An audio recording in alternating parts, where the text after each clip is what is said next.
Okay, I have very little time. I'm running away, so let's first. I want to make one brief statement which will cover all of you. Ha. Uganda will be tricky. Kubanga mu Luganda data protection mu Luganda bakyeta ki?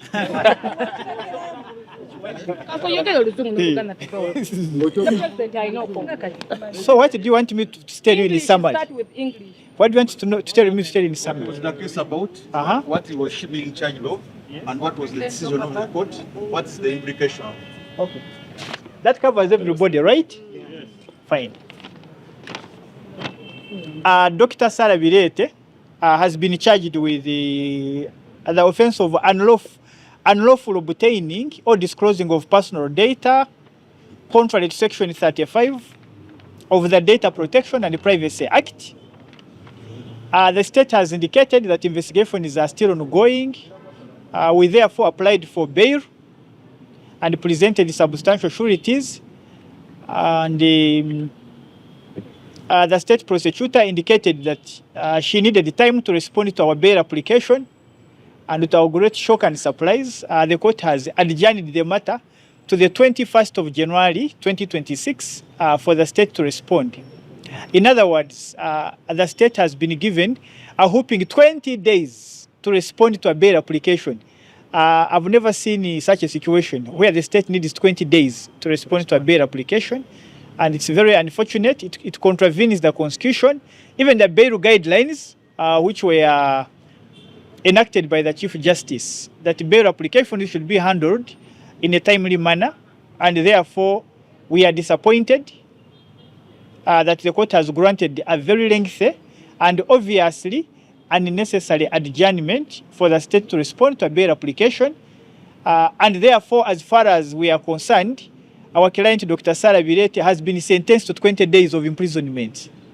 We cannot call this ordinary remand. This is a sentence that does not involve due process.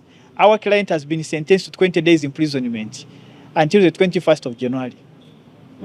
It's very unfortunate. From the 30th day of December, that was last week, everything was wrong with the arrest. We saw police, attack her home, arrest her. In fact, it was more of an abduction. They took her to Natete police station. They are telling us the file is at CPS being handled by KMP. We tried to follow up with police because we were sure they would not be able to produce her in court within 48 hours. And at least she has a right to police bond. It was clear that they're not going to grant her bond. The only thing was we shall produce her in court. It was also very clear that at that time, they were not even sure the charges that they were going to put on her. So today, they produce her in court and we are saying maybe there might be, let's remain hopeful. But these are the things we've been talking about. We've been saying all these institutions are completely dead, from police to DPP to judiciary. Because under normal circumstances, there's no way you can explain that someone has made a bail application and the state prosecutor is saying that I need time to respond. And then the judicial officer is giving them 21 days. What is that? What does that imply? We've been talking about independence of the judiciary. We've been saying every other day that now we have what we call a police prison pipeline, where it is a must, the person who is produced in court, they must be sent to prison as long as the powers that be want that person to be kept in prison. There's no reason as to why Sarah Birete should be remanded to prison right now. We are talking about prison congestion. There are so many people in prison. There's no space. But you're seeing people like Sarah, even the charge they put on her that she has shared information, under the Data Protection Act. Sarah has not killed a person. It is not an offense that is that bad, that her being outside, having her freedom will be affected, or the case will be affected in any way. First of all, the state says the investigations are still ongoing. So if the investigations are still ongoing in the first place, how do you arrest the person?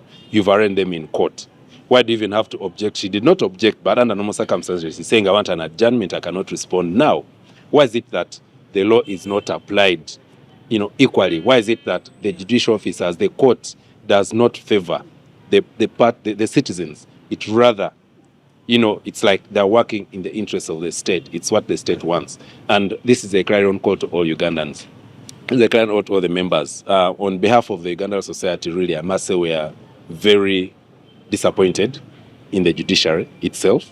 Judicial officers are lawyers like us, but the fact that judicial officers are being used by the state to abuse the rights of citizens is so absurd, and it's a shame to all of us. We need to do better. As the National Bar Association, we really condemn that in the strongest terms possible, and we call upon the judiciary to, to step up and be different. Let them do their duty. Let them do what they're supposed to be done, where they are sent, where they're taking taxpayers' money. It is such a shame that a simple thing like that, we are finding the state, because Sarah has to be inside prison, they are using these same channels. The institutions that should be protecting the citizens are the same that are being used to trample on their rights. So we are very disappointed. We are not comfortable with what is happening. And again, I'll repeat this, we've seen this happen today. Today is Sarah, tomorrow it will be someone else.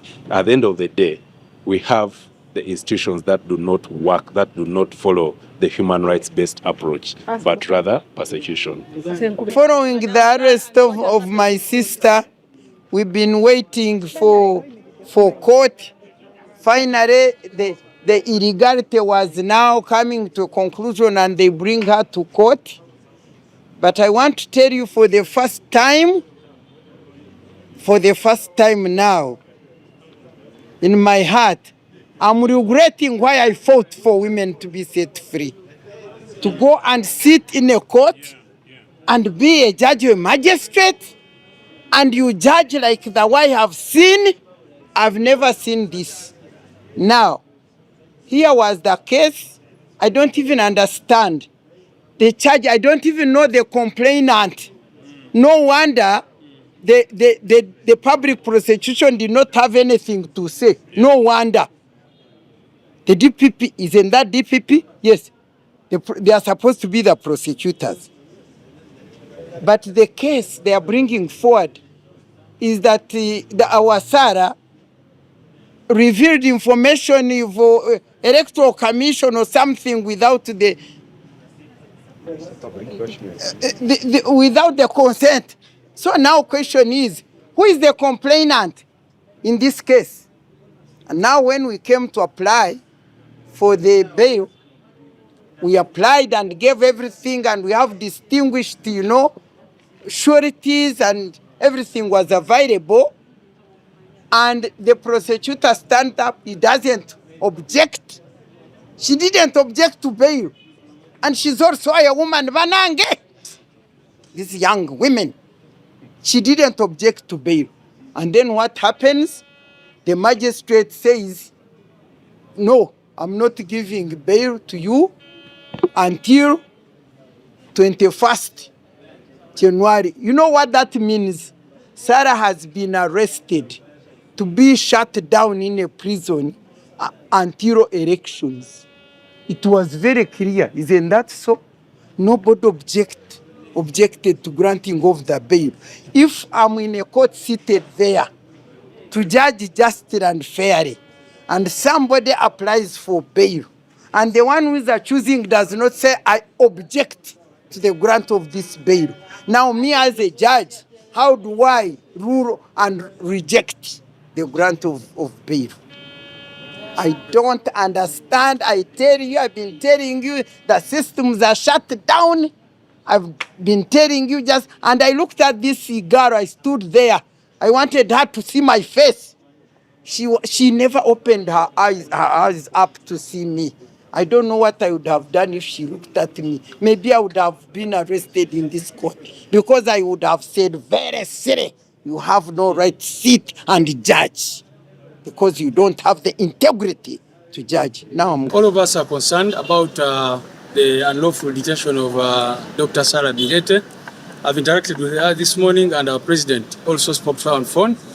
She told us that she got information that they are really arresting her so that they make sure she's not in saturation by the time we have elections, that they are very worried about what she has been saying about the different loopholes in the electoral process. You can see the ridiculous charges they're putting on her, that she shared, obtained information about the electoral, voters' details and all that. But you all know that this information is public. Usually the Electoral Commission gives all political parties the voters' register, and therefore it becomes a public document. So if NUP gets a document of that nature And then different people, for example, many people have been coming to us and requesting for a copy, and we've been giving it to everybody who comes, because this document is a public document. How can you say that someone is releasing data illegally or something like that? So we condemn that in the strongest terms possible. Of course, all these are signs that the regime is afraid of the people and of what is coming, because they know they cannot win a free and fair election. Uganda.